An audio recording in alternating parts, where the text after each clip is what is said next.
우리 사도신경 하심으로 우리의 믿음을 고백하도록 하겠습니다.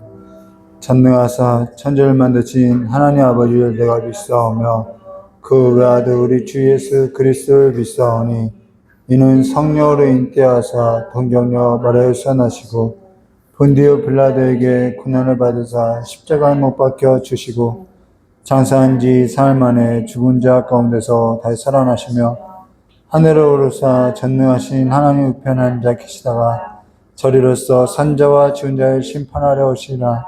성령을 믿사오며 거룩한 공회와 성도와 서였던 것과 죄를 사하신 것과 영원히 사는 것을 믿사옵나이다. 아멘. 좋으신 하나님 아버지, 오늘 우리가 그리스도 예수 안에서 하나님의 자녀의 삶으로서 하나님께 속하였음을 다시 한번 깨닫고 하나님의 자녀된 삶으로서 날마다 주님과의 그 삶에 있어서 복을 누릴 수 있도록 주님께서 인도하여 주시길 간절히 원하오며, 오늘도 성령 하나님께서 예배 가운데 우리의 무지를 벗겨주시고 하나님의 자녀됨을 아버지가 깨달을 수 있도록 주님께서 복을 내려주시길 간절히 원하오며, 귀하게 계신 예수님의 이름으로 기도드리옵나이다. 우리 찬송가 135장 다 같이 부르도록 하겠습니다.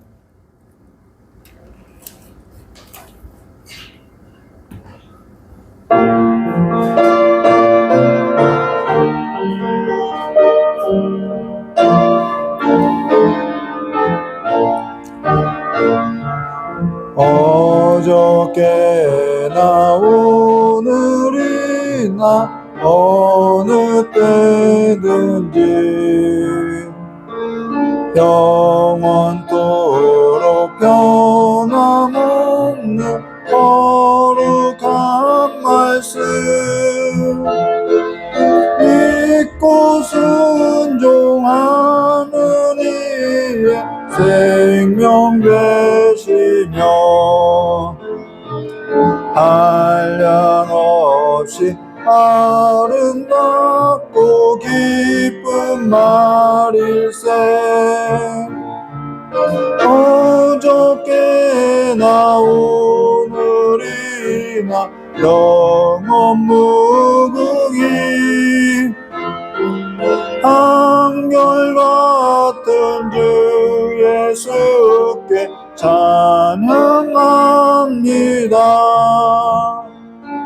세상 지나고 변할지라도 영원하신 주 예수 찬양합니다.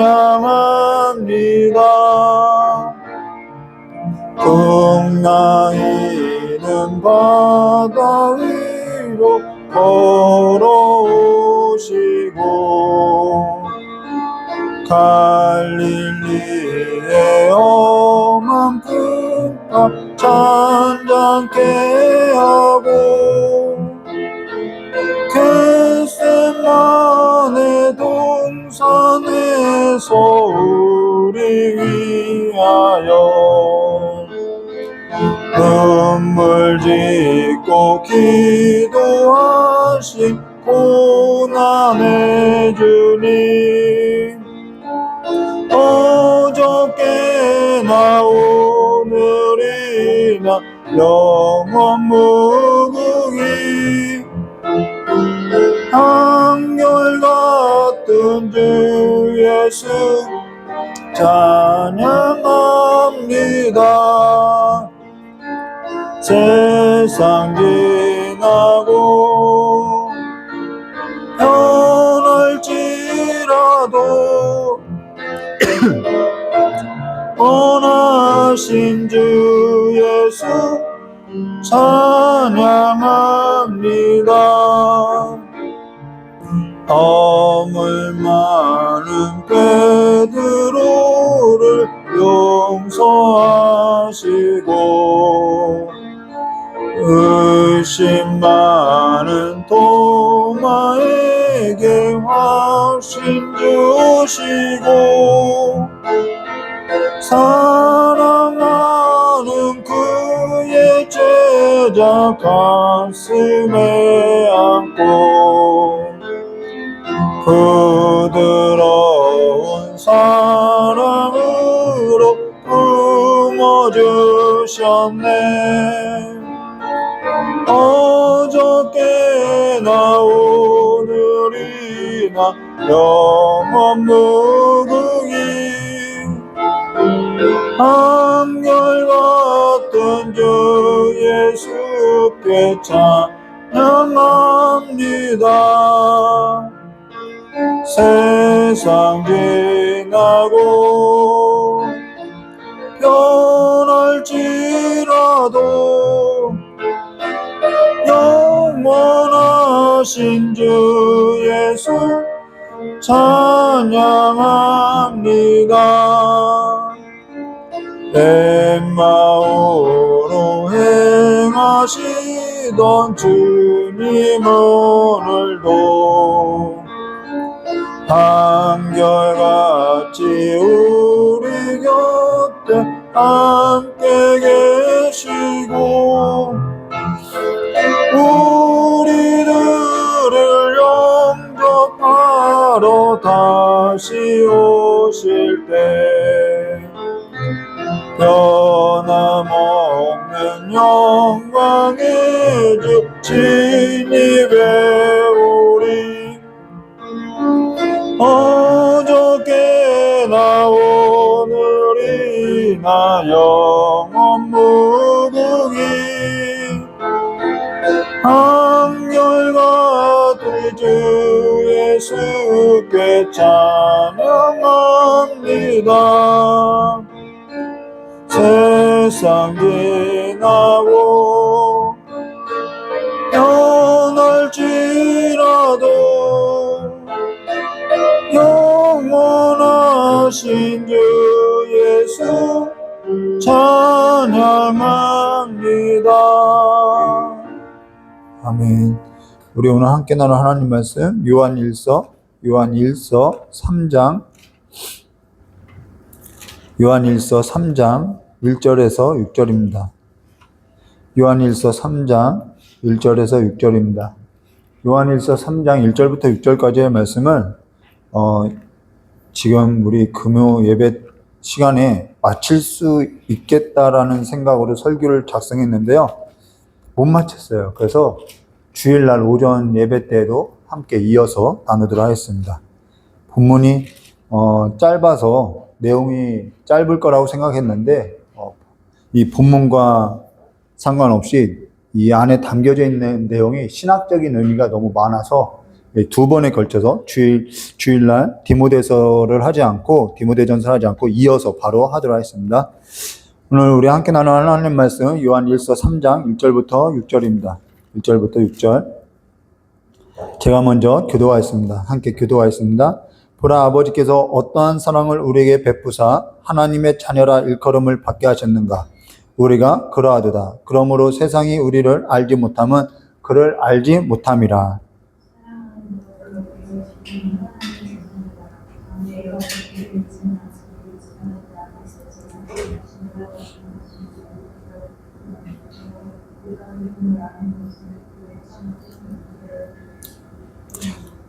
주를 향하여 이 소망을 가진 자마다 그의 깨끗하심과 같이 자기를 깨끗하게 하느니라.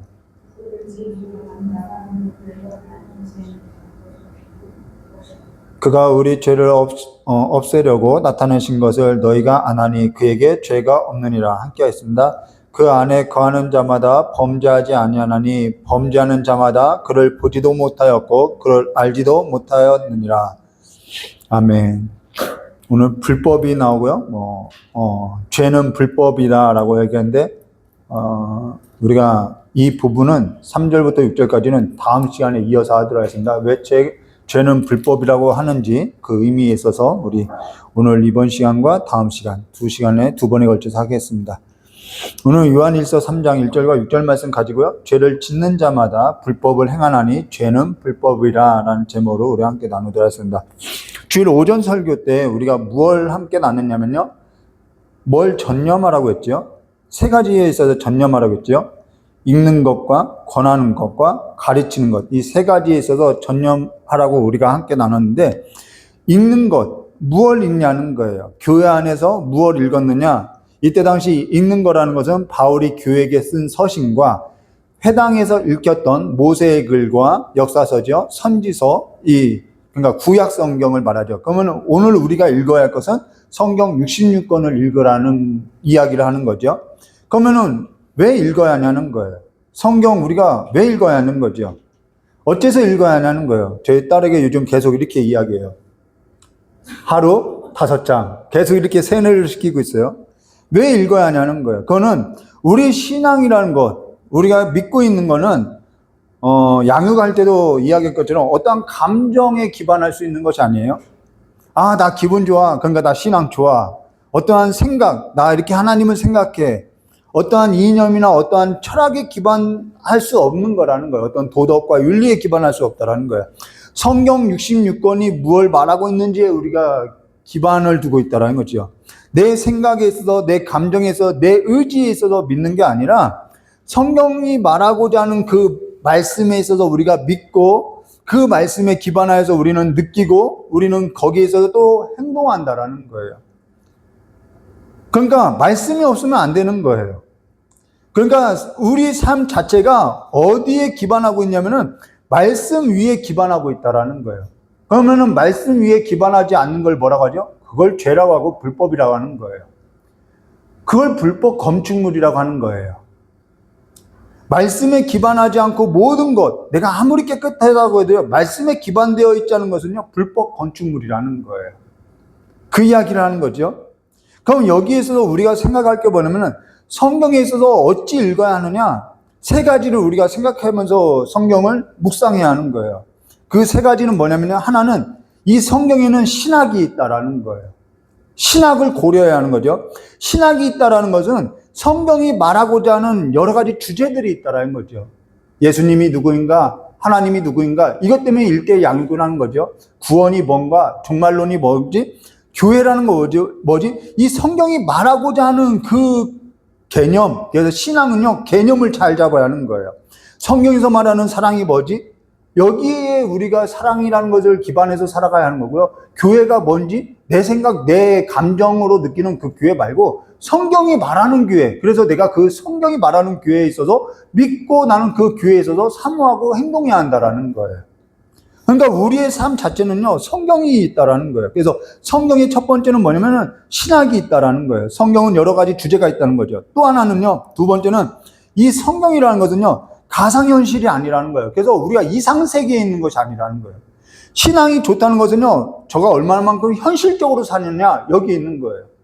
역사 가운데 일어나는 사실이고요. 이 성경은 하나님께서 주도하신, 하나님의 계획하신 하나님의 계획이라는 거예요. 그러니까 이 역사 가운데, 이 현실 가운데 하나님은 어떻게 일하고 있지? 오늘 내 삶 가운데는 또 어떻게 일하고 있지? 하나님은 이 삶을 우리의 삶 가운데 어떻게 구원을 펼쳐가시지? 이걸 성경을 통해서 보는 거죠. 그래서 역사가 있어요. 신학과 역사가 있어요. 다른 하나는 뭐냐면은 이 하나님께서 사람에게 이렇게 감동을 줬죠. 감동을 줘서 어떠한 문학이나 어떠한 장르나 어떠한 문화, 기질, 뭐 여러 가지를 사용해서 하나님 자신을 드러난 계시의 사건이라는 것이죠.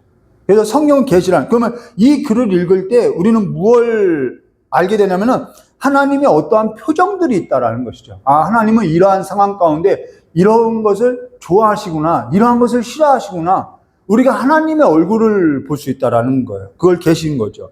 그러니까 성경에 있어서 우리가 해석하기 전에 이 3가지를 봐야 하는 거예요. 신학이 있구나. 2번째는 역사. 하나님이 역사에 있어서 개입했구나. 3번째는 뭐라고요? 하나님의 계시적, 하나님의 마음이 담겨져 있구나. 하나님의 감정이 있구나. 어떠한 장르가 있구나. 이걸 보는 거예요. 근데 성경에서 이러한 관점을 가지고 이제 해석하기 전에 이걸 고려해야 한다는 거예요. 역사, 문화, 신학. 이걸 고려해야 하는 거예요. 간혹 시간이 있을 때 저 같은 경우는 빼먹지 않고 되도록이면 이게 보려고 하는 것이 있는데 그게 뭐냐면 시사, 다큐 이런 프로에 있어서는 되게 이제 빼먹지 않고 보려고 하고 있어요. 뭐 그것이 알고 싶다, 뭐 꼬꼬무 뭐 이런 거죠. 근데 그 시사나 다큐를 다루는 거에 있어서도 종교, 이단의 문제를 다룰 때는 반드시 본다라는 거예요. 다시 재방송을 이렇게 다시 보기도 하고. 그런데 한 번은 다락방에 대한 이 다락방 있죠. 아무튼 있어요. 그 다락방에 관해서 이렇게 보도된 적이 있는데, 그 다락방이 뭐가 잘못됐냐면요, 구원관이 잘못됐다는 거예요. 뭐가 잘못됐다고? 이 신학이 잘못된 거죠. 구원관이 잘못된 거라는 거예요. 이들은, 그러니까 성경이 말하고 있는 주제 중에서 이 구원관에 있어서 오류가 있는 거라는 거예요. 그러니까 범죄를 저질러도 상관없다라는 거예요. 하나님께서 단번에, 성경이 나와 있어요. 단번에 하나님께서 우리의 죄를 다 씻었으니까 우리가 뭐 범죄를 하고 살아도 괜찮다라고 이야기하는 거예요. 죄의식이 없는 거죠. 자유하다라고 이야기하고 있어요. 근데 그 말에 비춰보면요, 그 한 구절에 비춰보면은 단번에 우리의 죄를 해결했으니까 우리가 죄를 짓고 살아도 상관없다. 그 한 구절만 붙들고 살면 안 되는 거죠. 요한일서는요, 우리가 하나님 앞에 구속함을 받았다면 우리는 죄에 속할 수 없다라고 이야기하고 있다는 것이죠. 그러니까 성경을 어느 한 분야나 어떠한 부분이 아니라 이 전체의 그림을 가지고 봐야 하는 거예요. 어떤 구절만 가지고 짜집기 하면서 억지로 풀어서는 이러한 오류에 빠질 수 있다는 거죠. 근데 지금 이걸 언급하는 것은 지금 우리가 나눌 이 본문 안에 이러한 지금 언급했던 이 신학적인 사고가 많이 담겨져 있다라는 거예요. 물론 주제별 신학에서 공부한다면은 이 구원론 관점에서 볼 때 이건 양자, 하나님이 우리를 양자 삼았다. 이 양자와 관련이 있는데요. 지금은 뭐 주제별 신학으로 볼 건 아니고요. 지금 우리가 나눌 거는 그 바탕으로 해서 오늘 우리가 함께 나눌 거는 오늘 우리에게 이 성경이 말하고자 하는 그 의미가 뭔지 이 바탕으로 해서 해석을 풀어가야만 제대로 된 해석이 나올 수 있다는 것이죠. 그럼 여기까지만 설명하고요. 우리 요한일서, 그러니까 이만한 내용들이 이 안에 담겨져 있구나라고 생각하면 되겠죠. 그러면은 여기 요한일서 3장 1절 말씀부터 보도록 하겠습니다. 보라, 아버지께서 어떠한 사랑을 우리에게 베푸사 하나님의 자녀라 일컬음을 받게 하셨는가. 우리가 그러하도다. 그러므로 세상이 우리를 알지 못함은 그를 알지 못함이라. 자, 여기 한 구절밖에 되지 않는데요. 이 많은 걸 담고 있다라는 거예요. 보라, 아버지께서 어떠한 사랑을 우리에게 베푸사 이 구원론을 얘기하는 거예요. 근데 여기 보라라는 것은 어떠하면 그냥 보라는 얘기가 아니라 어떠한 주제에 있어서 전환되고 있다는 거예요. 역사의 전환이 있다는 거예요. 그 역사에 있어서 우리가 깊이 생각해 보라는 거죠. 그게 뭐냐면은 하나님이 우리를 뭐 했다는 거예요? 자녀 삼았다라는 거예요. 하나님이 우리를 자녀 삼았다는 거예요. 아니, 참 이게 적절한 비유가 되지 않는 것 같아요. 내가 강아지 한 마리를 입양했다고 해서 그 강아지를 내 자녀로 호적에 등록할 수 있나요? 근데 그것도 피조물과 피조물이기 때문에 뭐 그럴 수 있는데 창조주가 피조물을 자녀 삼았다는 것이 이게 가능한 일이냐는 거예요. 하나님이 우리를 자녀 삼았다라는 거예요. 우리가 지난 설교에 무엇을 나누냐면은 말세와 적그리스도에 있어서 함께 살펴봤죠. 근데 사실 계속해서 강조하고 있는 바가 뭐냐면 우리는 이 말세에 적그리스도에게 있어서 미혹을 받지 말아야 할 것을 이야기하면서 우리가 왜 미혹받지 말아야 하냐면 우리가 누구에게 속았느냐? 하나님께 속하였다. 우리가 누구냐? 하나님의 자녀다. 계속 이 얘기를 하는 거예요. 우리가 빛의 자녀이기 때문에 우리가 빛의 자녀라고 하면은 빛 가운데 있다면은 우리가 그 어둠의 일에 있어서 우리는 따를 수 없다라는 거예요. 말세의 적그리스도가 우리를 미혹한다고 해도 우리가 흔들리지 말아야 할 것은 우리가 누구이냐? 하나님의 자녀이다. 우리가 빛에 속한 자이다. 그러니까 어둠의 일에 있어서 따르지 말자라고 계속 이야기하고 있다는 거예요. 이것이 믿음이라는 거죠. 내가 믿고 있는 바, 정체성이라는 거예요. 내가 하나님의 자녀이다라는 거예요. 그래서 신앙은요, 소속의 문제라고 계속 강조하는 거예요. 소속. 내가 누구에게 속하였느냐? 그래서 어둠의 일에 내가 어둠 가운데 있지 않다라는 거죠. 여기 보라. 아버지께서 어떠한 사랑을 우리에게 베푸사 하나님의 자녀라고 일컬음을 받게 하셨는가? 우리가 그러하도다. 우리가 그러하도다라는 것은 우리가 이 사실에 있어서 믿는다라는 거예요. 납득이 된다라는 거예요. 그러면 우리가 무엇을 납득하고 있고 우리가 무엇을 믿고 있냐면은 하나님께서 나를 사랑하셔서 나에게 사랑을 베푸셔서 나를 하나님의 자녀로 되게 했다라는 거예요. 자녀로 삼았다라는 거죠.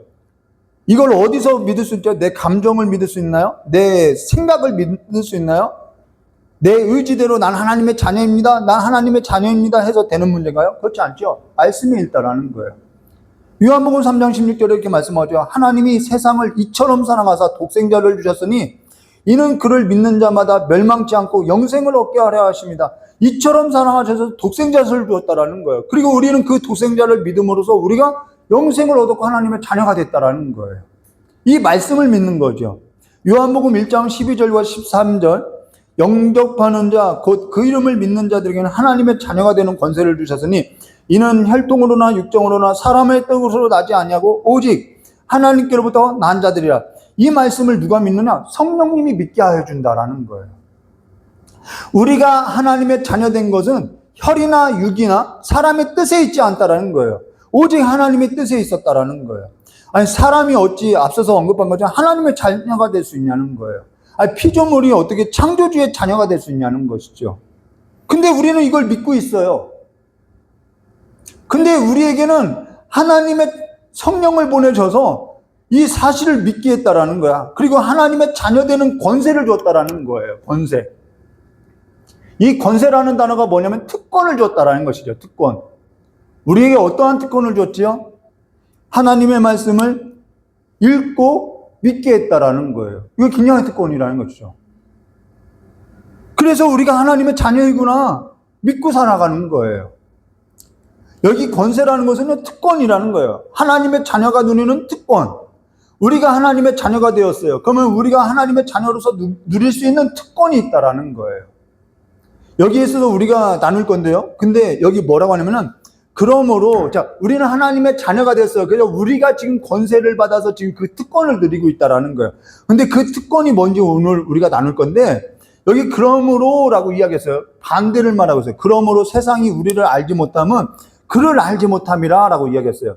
간혹 이런 얘기를 자주 이런 얘기를 하는 일에서 우리가 이제 자주 있는 일이 뭐냐면요. 자, 세상은 우리를 너무 모른다라고 이야기하는 거예요. 세상 가운데 우리가 때로는 핍박을 받는다고, 괴로움을 받는다고 이야기하고 있어요. 세상은 몰라도 너무 모른다고 이야기해요. 근데요, 사실 세상은 모르는 것이 당연한 거예요. 우리가 하나님의 자녀라는 것을 모르는 것이 당연하다라는 거예요. 근데 우리도 내가 하나님의 자녀인가 모르고 사는 경우들도 있죠. 세상은요, 모르는 게 당연한 거예요. 우리가 하나님의 자녀라는 것을, 그러고 우리가 하나님의 자녀로서 누리고 있다는 것을 모르는 게 세상은 당연하다라는 거예요. 거기에 대해서 뭐라고 할 필요가 없는 거죠. 근데 우리가 하나님께 속한 자인데 세상에 속한 자와 같이 살 수 있느냐? 그럴 수 없다라는 거예요. 어찌 우리가 하나님의 자녀로서 세상에 속한 자와 같이 살 수 있냐는 거예요. 세상이 우리가 하나님의 자녀인 걸 모르는데 우리를 모르는 그건, 자, 볼게요. 세상이 우리가 하나님의 자녀인 걸 몰라요. 자, 근데 그 모르는 건 당연해요. 근데 우리를 모르는 게 아니라 그들이 누구를 몰라서 우리를 하나님의 자녀라고 보지 못하느냐면 하나님을 모르기 때문에 우리가 하나님의 자녀인 걸 모른다라는 거예요. 예수가 하나님의 아들이라는 것을 모르기 때문에 우리가 그분으로 인해서 하나님의 자녀라는 사실을 모른다라는 거예요. 누가요? 세상이요. 그러니까 세상이 우리를 미워하는 것이 아니라 누구를 몰라서 우리를 미워하는 거예요? 하나님을 모르기 때문에 우리를 미워한다는 거예요. 그러니까 세상으로부터 우리가 미움을 받는 때 뭐 하라는 거예요? 저들이 모르니까 기뻐하라고 하는 거예요. 근데 우리는 누구를 알아요? 예수가 하나님의 아들이라는 걸 알아요. 그가 어디서 왔는지도 알아요. 하늘로부터 왔다는 걸 알아요. 땅에서 난 분이 아니라는 걸 알아요. 그리고 우리가 어디에 속한 자였냐? 그분에게 속하였기 때문에 우리도 하늘에 속한 자라고 이야기하는 거예요. 땅에 속한 자가 아니라요. 우리는 세상에 속한 자가 아니에요. 근데 세상은 알지 못한다는 것이죠. 그러니까 세상이 우리를 미워하는 것은 우리를 미워하는 것이 아니라 세상이 누구를 알지 못해서요? 하나님의 아들을 알지 못해서 믿지 못하여서 우리를 미워한다라는 것입니다. 그 미워하는 것이 어떻게 우리의 삶 가운데 나타나냐면은 이렇게 나타나죠. 주일 예배 때 뭐하러 예배를 가? 그런 얘기 하는 거예요.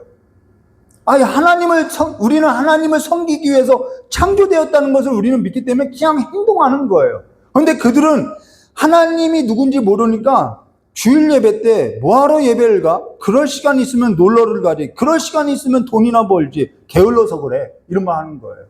그렇죠? 그들이 볼 때는 게을러 보이는 거예요. 그런 가치로 사는 건 그들이 누굴 몰라는 거예요? 하나님을 모르기 때문이라는 거예요. 하나님께 속하였지 않기 때문이라는 거죠. 그러니까 소속이 다른 거예요. 소속이 소속이 다르니까 어쩔 수 없는 거예요.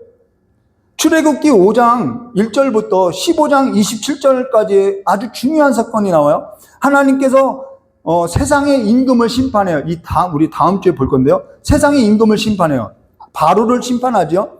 하나님의 자녀가 된 이스라엘이 애굽에 내려졌던 그 10가지 재앙을 피해서 애굽에서 나오는 사건에 있어서 지금 창세기 5장부터 15장까지 기록하고 있죠. 근데 하나님께서는 모세를 불러서 누구 앞에 서라고 하냐면 세상 임금 바로 앞에서 서게 한다는 거예요. 너는 바로 앞에 서라. 세상의 임금 앞에 바로 앞에 서라라고 이야기했어요. 근데 그 바로 앞에 섰을 때 이 세상의 임금이었던 이 애굽 바로가 뭐라고 하는지 우리가 주의 깊게 잘 보면요, 중요한 말을 하고 있어요. 자, 출애굽기 5장 4절에 이렇게 말씀하고 있어요. 애굽 왕이 그들에게 이르되 모세와 아론아 너희가 어찌하여 백성의 노역을 쉬게 하려느냐. 가서 너희 노역이나 하라. 가서 일이나 하라는 소리죠. 가서 일이나 하라는 거예요. 광야 가서 무슨 하나님을 예배해. 그냥 니네 게을러서 그러지. 일이나 해. 돈이나 벌어. 야, 지금 시험 기간인데 예배 드릴 시간이 없어. 가서 공부해야지. 이런 말 하는 거죠. 이게 세상의 임금이 하는 얘기라는 거예요. 왜요? 소속이 다른 거예요. 출애굽기 5장 2절 이렇게 말하고 있죠. 바로가 이르되 여호와가 누구이기에 내가 그의 목소리를 듣고 이스라엘을 보게 하겠느냐. 제사하러 나는 보내지 않겠다는 거죠. 나는 여호와를 알지 못하니 이스라엘을 보내지 아니하니라.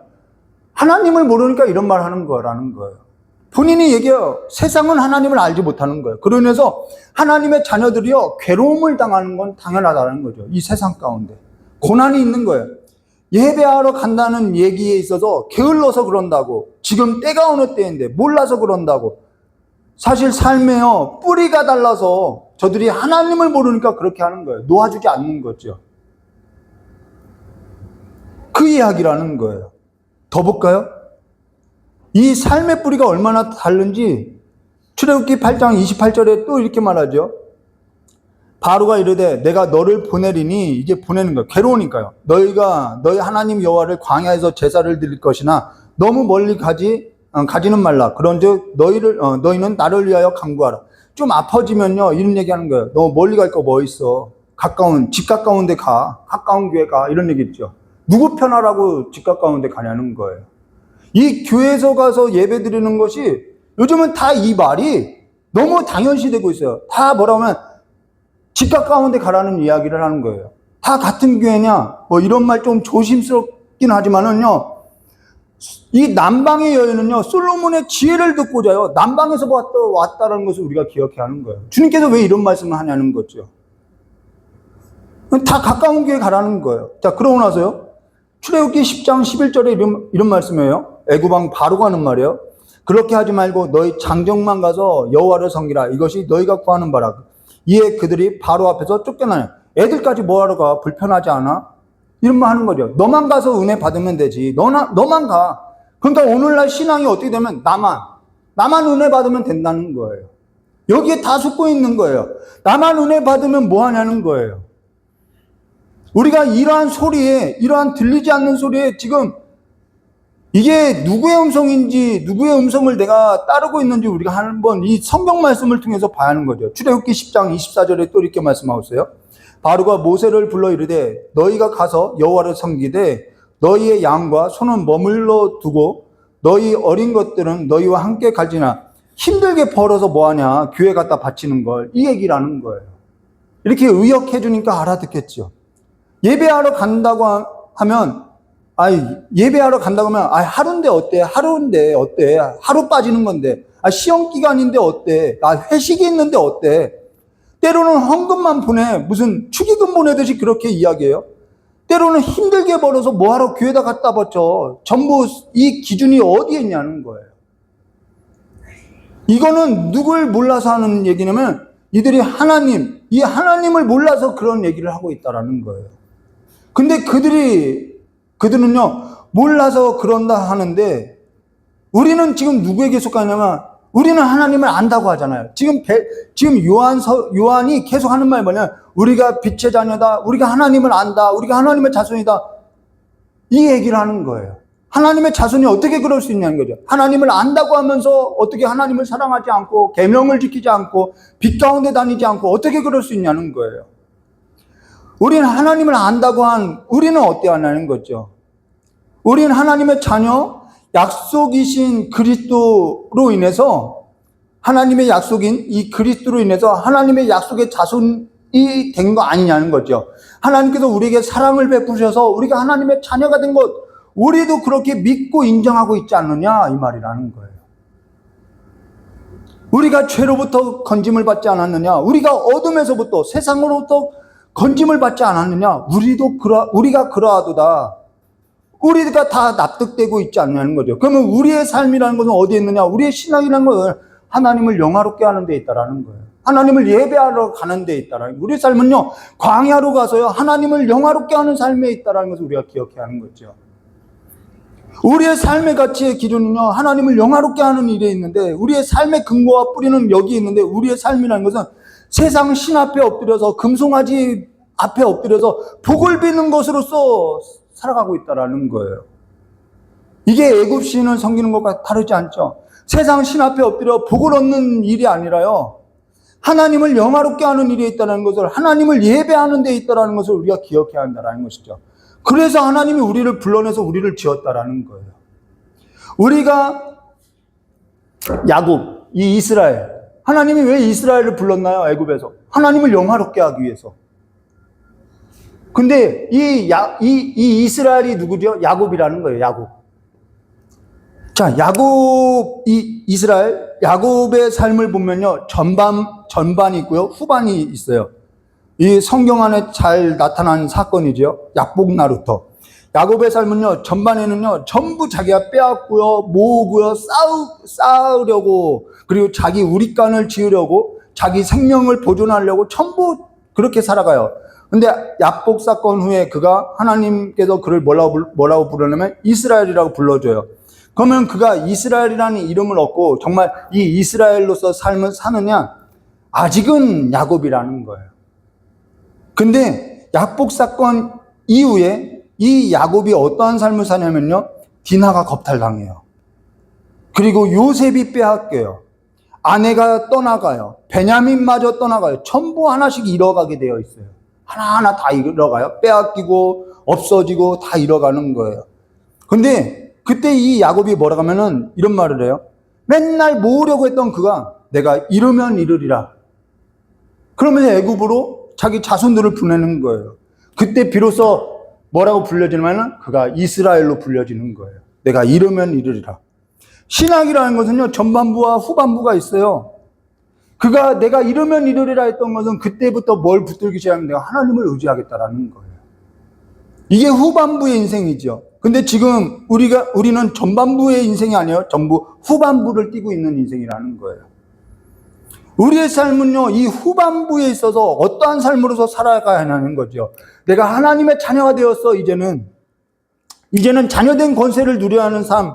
여기에 있어서는 첫째는요, 하나님의 자녀, 하나님께 속하였으면요, 우리는 뭐가 변하냐면 성품이 변해요. 그리스도의 성품으로서 변화되어 있어요. 두 번째는요, 뭐냐면은 이 누림의 삶이 있어요. 권세를 누리는 삶에 있어요. 그 누림에 있어서 지금 요한이 말하고 있다라는 것입니다. 자녀되는 삶이라는 것은 우리가 그리스도의 성품으로서 장성한 분량으로서 이 열매 맺는 삶으로서 자라나게 되어 있어요. 근데 또 하나는 우리가 권세를 누리는 삶이 있다는 것입니다. 이 권세를 누리는 삶이 뭐냐는 거예요. 하나님의 자녀된 삶으로서 그것이 2절이라는 거예요. 2절 말씀 보도록 하겠습니다. 사랑하는 자들아, 우리가 지금은 하나님의 자녀라. 장래에 어떻게 될지는 아직 나타나지 아니하였으나 그가 나타나시면 우리가 그와 같을 줄을 아는 것은 그의 참모습 그대로 볼 것이기 때문이라. 여기 사랑하는 자들아, 우리가 지금 하나님의 자녀라. 지금 하나님의 자녀지요. 우리가 권세를 누리고 있어요. 장래에 어떻게 될지 아직은 나타나지 않았어요. 여기 나타나지 않았다. 어떻게 될지는 아직 나타나지 않았다. 그러니까 우리가 모른다. 이 말 아니라는 거예요. 그래서 이건 내가 어떻게 될지 몰라. 이 무지를 말하는 것이 아니라는 거죠. 자, 그러고 나서 그가 나타나시면 우리가 그와 같은 줄을 아는 것은 안다고 또 이야기하죠. 그의 참모습 그대로 볼 것이기 때문이라. 여기서는 지금 우리가 장래에 어떻게 될지 모른다는 얘기가 아니라 우리가 하나님의 자녀라는 거예요. 근데 아직 하나님의 자녀로서 완성되지는 않았다는 거죠. 그날이 되면은 우리가 다 하나님 앞에 이렇게 놓여지게 되어 있다는 거죠. 이거 확실한, 우리가 하나님 앞에 그날이 오면은 우리는 완전하게 하나님 앞에 이게 완성될 거라는 거예요. 자녀로서. 근데 우리는 아직 이 임의와 자녀가 됐어요. 근데 아직 완성되지 않은 이 시간 속에 끼어져 있다라는 거죠. 근데 세상은 우리가 이 시간 속에 끼어져 있는 이 삶에 있을 때 이 세상은 하나님을 모르니까 우리를 계속해서 괴롭게 한다라는 거예요. 세상이 우리를 괴롭게 하는 거예요. 그러면 우리는 아직 이루어질 일에 있어서 확신하지 못하는 것이 아니라 우리가 확신하고 있지만은 우리가 이 세상 가운데서 견디고 살아가는 그 인내의 삶은요, 장차 비교할 수 없는 영광의 모습으로서 있다라고 우리는 확신할 수 있다라는 거예요. 확신하죠? 아직 그날에 있어서 우리가 소망하고 있지만은 지금 세상 가운데 우리가 괴로움을 당하지만은 우리는 이 괴로움 가운데 뭘 보는 거예요? 내가 그 영광의 모습, 이 오늘 고난과 비교할 수 없는 영광의 모습이 있다라는 것에 있어서 확신을 갖고 산다라는 거예요. 자, 그러고 나서 우리가 그 확신 가운데 그 확신을 붙들면서 어찌 살아야 하느냐? 로마서 8장 15절과 17절에 이렇게 말씀하고 있어요. 너희는 다시 무서워하는 종의 영을 받지 아니하고 양자의 영을 받았으므로 우리가 아버지라 부르짖느니라. 자, 성령이 친히 우리 영과 더불어 우리가 하나님의 자녀인 것을 증언하시나니, 자, 성령이 친히 우리의 영과 더불어서 우리가 하나님의 자녀된 것을 증언한다는 것은 우리에게 힘을 준다는 거예요. 자녀이면 또 상속자, 곧 하나님의 상속자요, 그리스도와 함께 한 상속자니 우리가 그와 함께 영광을 받기 위해 영광이 있다는 것을 우리가 확신하고 있죠. 그러면서 영광을 위하여 고난도 함께 받아야 할 것이라는 거예요. 우리가 육신을 입고 있기 때문에. 여기 고난도 함께 받아야 할 때 이 고난이 있기 때문에 우리에게 뭘 보내셨냐면은 성령을 보내셨다라는 거예요. 구약에는 하나님께서 선지자로 하여서 약속에 있어서 예언하기를 너희는 내 백성이다, 나는 너의 아버지가 된다, 나는 너의 남편이 된다, 계속해서 약속해 왔다라는 거예요. 너희는 내 백성이다, 난 너의 하나님이 될 것이다, 끊임없이 예언했다는 거예요. 근데 신약에 와서는 하나님께서 선지자로 하신 그 말씀대로, 약속대로 약속의 자손을 보냈어요. 그리고 그 약속의 자손을 보내서 우리로 하여금 하나님의 자손으로서 되고 하나님이 나의 아버지라고 부를 수 있도록 성령을 우리에게 보내주셨다라는 거예요. 이것이 이제 우리는 약속이 이루어진 삶이라는 것이죠.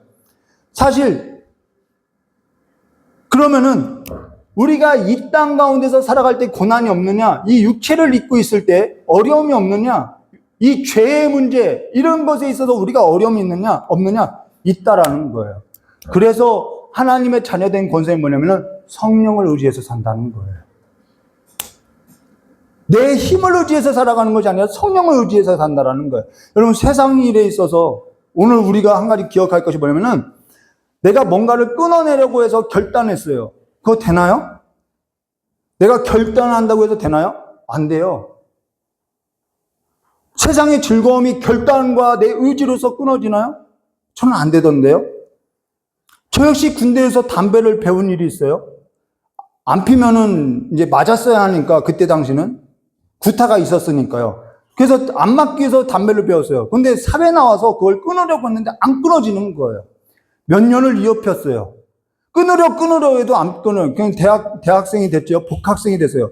그때도 그렇게 끊으려고 했어요. 마음엔 찔림이 와요. 내가 하나님 믿는 사람인데, 소속은 하나님의 사람인데 이 담배 문제를 끊지 못하겠는 거예요. 그래서 몇 날을 기도했어요. 몇 날을 기도했는데 어느 순간 냄새 맡기도 싫어지는 거예요. 이게 제가 했다고 할 수 있나요? 몇 번을 시도했는데 넘어지고, 몇 번을 시도했는데, 처음 시도할 때는요, 담배 끊어야지 했을 때는요, 지나가는 사람 담배 냄새 나면요, 아, 피고 싶어, 이런 생각이 들었어요. 진짜 그래요. 다 어디 담배꽁초 없나? 내가 끊으려는 의지가 있으니까 사서는 안 피겠다고 다짐했기 때문에 사서는 안 피워요. 그러니까 뭐 하죠? 담배 꾸러 다니는 거예요. 동네 친구들한테. 안 끊어지더라는 거예요. 근데요, 기도하고 어느 날 기도하고 그렇게 하나님을 때 어쨌든 내 삶과 하나님의 삶을 의지하고 살았더니 어느 순간 담배 냄새가 그렇게 싫은 거예요. 구역질 나겠다라는 거죠. 여러분, 세상 즐거움이 결단으로 되나요? 내 의지로 되나요? 안 돼요. 세상에 즐거워했던 저 드라마, 가요 이런 것이 끊어지나요? 저 역시도 세상에 그 가요를 들으면 마음을 넣으면서 저 얼마나 이 허세를 부리면서 운전하고 다녔는데요. 안 끊어져요. 게임이 끊어지나요? 내 이성과 이러면 안 되는데 불안찬 하루를 내가 정말 성실하게 보내야 하는데 하루만 지나도요 또 하고 있는 거예요. 맨날 직장생활 끝나면요 게임방 갔어요. 안 끊어져요. 이게 안 끊어진다라는 거예요. 내 의지, 내 감정, 내 기분이 따라가는데 어떻게 끊어져요? 내 의지? 이건 곧 무엇을 말하면요. 내가 내 환경도 내 마음대로 못해요. 내 삶에서도 뭔가 결단하는 것도 내 마음대로 못해요. 이건요, 내 삶에 뭐가 있다는 거예요? 주인이 있다라는 거예요. 누군가는 나를 지배하고 있는 주인이 있다라는 거예요. 우리의 삶은요, 딱 두 가지밖에 없어요. 성령이 나를 지배하지 않으면요, 세상의 영이 나를 지배하는 거예요. 내가 세상의 영을 따를 것인지 아니면 성령을 따를 것인지, 내가 하나님의 자녀로 태어났으면요, 우리는 성령을 따라서 성령을 힘입어서요, 이 하나님의 것이 아닌 것에 있어서는 뒤를 돌아보지 말고요, 하나님을 쫓아야 한다라는 거예요. 그래서 성령을 주셨다라는 거예요. 그게 자녀된 권세라는 거예요. 우리의 성품을 변화시키고, 결단, 의지, 생각마저 내가 이 환경에 있어서 내가 이번에는 조금 승진을 해봐야겠다. 그것이 내 의지로 안 된다라는 거예요. 성령이 아니면서는 안 된다는, 힘으로 능으로 안 돼요. 성령이 아니면 안 되는 거예요. 우리 삶에 하나님께서 고난을 허락하시는 것은 하나님께서 우리를 자녀로서 빚어가는 도구로서 그냥 도구에 불과하다라는 거예요. 환경이 왜 이렇게 안 풀려? 그 환경을 다스리는 주인이 있다라는 거예요. 우리는 주인을 봐야 하는 것이죠. 내 아버지를 봐야 하는 거예요. 그래서 성령을 보내셔서 너의 주인이 누구인지를 보게 하는 거예요. 그것이 안 보이는 거, 그것이 안 보이는 것이 뭐라고요? 세상의 임금 가운데 살아가는 거예요. 하나님을 알지 못하니까 그냥 내 마음대로 살아가는 거예요. 내 의지대로. 앞서서 내가 그 얘기하는 거예요. 세상의 임금, 애굽의 바로 밑에서 그냥 시키는 대로 살아가는 것인지, 아니면 내가 성령을 받아서 정말 하나님께서 주신 그 삶에 있어서 내가 그 성령을 쫓아서 의지해서 살아갈 것인지, 이게 권세라는 거예요. 세상 일에 있어서 괴롭게 하는 일들이 있어요. 그럼 기뻐해야 하는 거죠. 내가 하나님의 자녀니까 저들이 하나님을 몰라서 그러는구나. 세상 신이 아니라 내 하나님은 그분이 이 세상의 임금을 멸한 하나님이시구나 기억해야 하는 것이죠. 하나님께서는요, 애굽왕 바로를 심판했던 것은 애굽의 바로도 하나님을 모르지만요, 이스라엘도요, 하나님이 어떠한 분인지 모르니까요, 그 애굽의 바로를 심판해서 나 이런 하나님이야, 그걸 보여준다라는 거예요. 우리는 우리 생각을 믿고요, 우리 감정을 믿고요, 우리 의지를 믿고요, 이것이 내가 하면 된다라고 생각하고 있다라는 것이죠. 거룩이 뭐냐면요, 우리를 하나님께서 거룩한 자녀라고 불러주는데, 이 거룩이 뭐냐면요, 하나님의 자녀가 누리는 이 특권, 권세가 뭐냐면요, 성령께서 친히 우리와 함께 하셔서 우리를 자녀 삼아서 우리를 하나님 예수 안에서 하나님을 뭐라고 부르죠? 아빠라고 부르게 했다라는 거예요. 아빠라고 부르게. 여러분, 자녀가 괴로워야 해요. 괴로운 일을 만났어요. 아빠 부르면 끝나는 거죠. 괴로워하는 아들이 아빠를 부르는데 외면하는 아빠가 있겠냐는 거예요. 그래서 신앙에서 가장 거룩한 것이 뭐냐면요, 자녀로서 사는 것이 가장 거룩한 거예요. 하나님 앞에 가장 밀착되어서 살아가는 거, 그게 뭐냐면 아버지 나 좀 도와주세요. 이 고난 가운데, 이 괴로움 가운데 나 좀 도와주세요. 이게 하나님 앞에 밀착되어 있는 가장 거룩한 거라는 거예요. 그러니까 신앙이라는 것은 기도 많이 했다는 것이 아니라 이 기도라는 도구로서 우리에게 주신 이 권세라는 이 도구로서 아버지 앞에 자꾸 밀착해 가는 거예요. 그분이 세상의 주인이시거든요. 아버지가 없는 고아와 과부와 같이, 성령을 보내실 때 뭐라 했죠? 내가 너희를 고아와 같이 과부와 같이 두지 않는다라는 거예요. 고아와 과부는요, 자기 힘으로 사는 자들을 말하는 거예요. 아버지가 없기 때문에 자기 힘으로 살아야 돼요. 근데 우리에게는 아버지가 있어요. 하늘 아버지가 있어요. 그래서 아버지가 없는 고아와 과부같이 우리를 두지 않고 내 힘으로서 살게 하지 않고 아버지를 부를 때 아버지께서 우리의 힘이 되어 주시겠다라는 거예요. 근데 우리는 작은 일에서부터 큰 일에 이르기까지 아버지를 찾지 않는 거예요. 예배가 왜 중요하냐면은 아버지를 찾는 자리거든요. 아버지를 찾으라고, 내가 도와주겠다고, 내가 이 광야에서도 너희를 먹여 살릴 수 있겠다고 이야기하는 거죠. 광야에도 길을 낼 수 있고 이 광야에도 샘을 낼 수 있다라고 이야기하는 거예요. 이제는 우리가 성령에 붙들려서, 정말 성령에 붙들려서 거듭난 삶에서 우리가 하나님의 자녀라고 하면은 그 아버지를 아빠라고 부르는 삶에 있어서 풍성히 누리시기를 주님의 이름으로 축원드립니다. 불법이 뭔 줄 아세요? 아버지를 아버지로 부르지 않고 살아가는 것, 내 힘으로써 살아가는 것, 그게 다 불법이라는 거예요. 성경은 하나님을 아버지라고 말하고 있는데 내가 하나님을 아버지라고 부르지 않고 아버지를 곁에 두지 않고 내 힘을 가지고 살아가요. 그게 불법 건축물이라는 것입니다.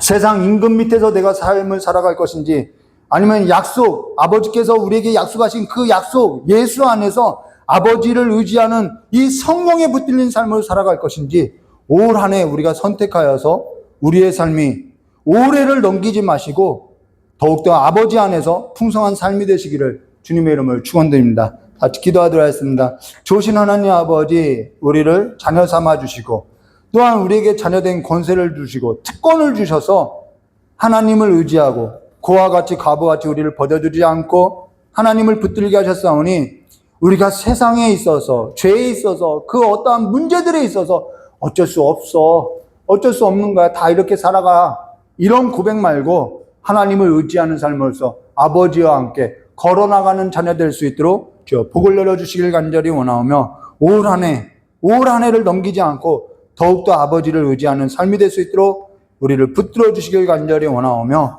기하고 계신 예수님의 이름으로 축복하며 기도드리옵나이다. 우리 찬송가 이 반주기가 있었으면 그 찬양 부르고 싶었어요. 하나님은 나의 아버지, 그 복음성가 있는데 그걸 부르고 싶었는데요.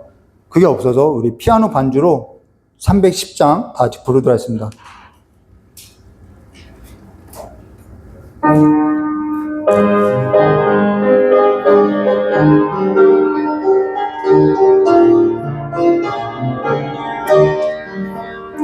나 하나님의 은혜로 있을 데 없는 자 왜 구속하여 주는지 난 알 수 없도다.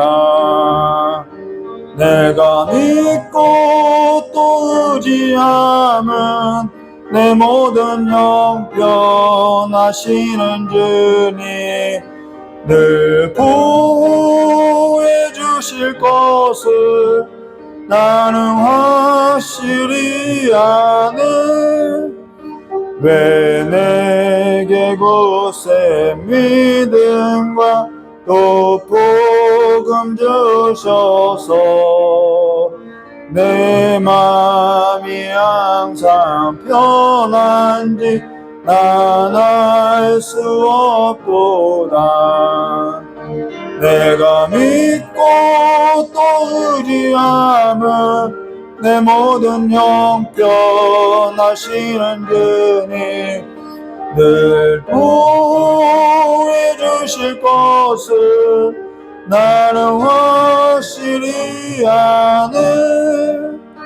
왜 내게 성령 주셔서 내 마음 감동해 주 예수 믿게 하는지 난 알 수 없도다. 내가 믿고 또 의지함은 내 모든 형편하시는 주님 늘 보호해 주실 것을 나는 확실히 아네. 주 언제 강림하실지 혹 밤의 옥낮에 또 주님 만날 그것도 난 알 수 없도다. 내가 믿고 또 의지함은 내 모든 영병지는 주님 늘 보호해 주실 것을 나는 확실히 아네. 예수님께서 이 땅에 오셔서 하나님을 어떻게 계시했냐면은 아빠라고, 아버지라고 계시했다라는 거예요. 그리고 우리가 그 사실에 있어서 믿지 못하니까, 알지 못하니까 친히 성령을 보내주셔서, 양자의 영을 보내셔서, 세상의 영이 아닌 양자의 영을 보내서 그분이 아버지라고 우리에게 친히 고백하게 했다라는 것이죠. 오늘 하나님을 아버지로 모셔드리고 이제는 우리가 아버지 있는 삶으로서 아버지와 함께 그 아버지의 집에 거하는 삶으로서 평안함을 누리게 해달라고 이 시간 잠깐 기도하고 돌아오도록 하겠습니다. 같이 기도하도록 하겠습니다. 좋으신 하나님 아버지, 우리는 원래 아버지를 떠나서 아버지 없는 삶과 같이 아버지가 이리 방황하고 저리 방황하고 세상의 임금이 시키는 삶대로 우리가 그 종이 되어서 아버지의 삶을 살아왔음을 이 시간 고백하오니 이제는 세상의 임금이 쫓겨났고 이제는 예수님께서 모든 권한을 가지고 우리를 하나님의 자녀로 예수님의 품 안에 두어서 하나님을 친히 아버지라고 부르게 하셨사오니 이제는 우리의 삶 가운데 아버지가 계시오니 날마다 주의 이름 부르면서 날마다 아버지 앞에 나아가는 삶으로서 삶을 살아갈 수 있도록 역사해 주시길 간절히 원합니다. 세상 가운데서 살아갈 때 우리가 미움을 받고 괴로움을 당하여도 우리가 여러 가지 환난을 당하여도 우겨쌈을 당하여도 이제는 아버지 앞에 나와서 다른 세상 앞에 나가서 눈물 흘리고 살아가는 것이 아니라 눈물 쏟고 살아가는 것이 아니라 괴로워하고 살아가는 것이 아니라 아버지 앞에 나와서 아버지의 이름을 부르며 아버지 앞에 눈물을 쏟고 아버지의 위로를 얻고 살아가는 아버지의 자녀들로서의 삶을 살아갈 수 있도록 주여 역사해 주셨고 날마다 우리의 삶이 아버지로께 더 가까이 밀착되어지는 거룩한 자녀로서 참으로 참 하나님의 자녀로서 살아갈 수 있도록 주여 우리의 삶을 빚어주시었고 이제는 우리가 하나님의 자녀가 되었사오니 작은 일에 있어서부터 큰 일에 있어서까지도 아버지 앞에 구하고 아버지 앞에 나와서 아버지를 찾는 삶이 될 수 있도록 역사해 주시었고 이제는 기회가 다시 한번